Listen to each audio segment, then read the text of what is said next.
is Raheem Mostert worth the risk to draft this year after what we've seen in this backfield, after what we've seen from Shanahan, his ability to use all these backs? Are you taking a stab at Raheem Mostert?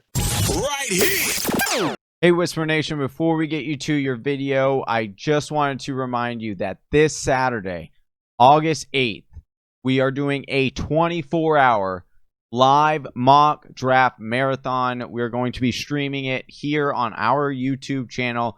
So make sure you hit that subscribe and hit that bell so you get notified when we start going live. We've got a lot of big name people joining us for mock draft. So if you want to join in on the mock drafting, make sure you're here on our channel and you're subscribed and hit that bell. All right, let's get you to that video. All right, so in news lately, Raheem Mostert's been all over the place. First, he was saying he needed a new contract. Then he got the contract. He talked to some people. Everything seems to be settled as far as we know now who the running backs are going to be in San Francisco. But what I wanted to ask you, Stepmom Lauren, is Raheem Mostert worth the risk to draft this year after what we've seen in this backfield, after what we've seen from Shanahan, his ability to use all these backs? Are you taking a stab at Raheem Mostert? Yes.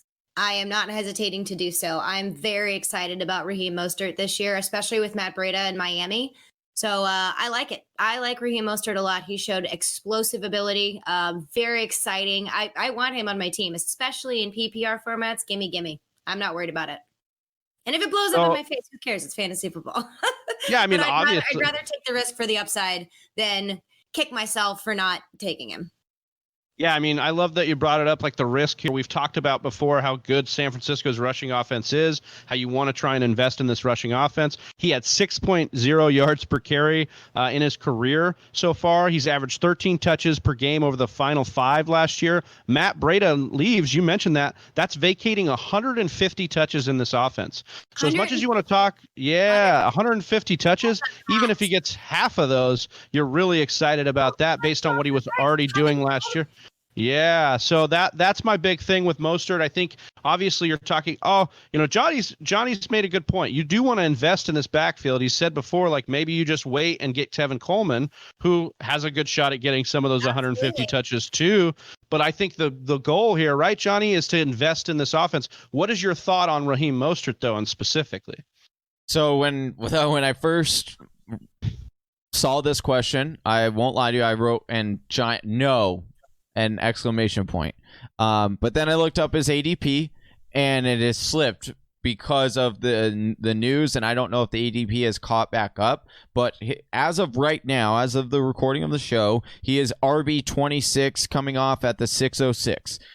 At that ADP, sign me up. Yes, I am okay with that. And one major reason is I would be a complete hypocrite on this show if I said don't take him at that value, because I was screaming to get Tevin Coleman at that value last year.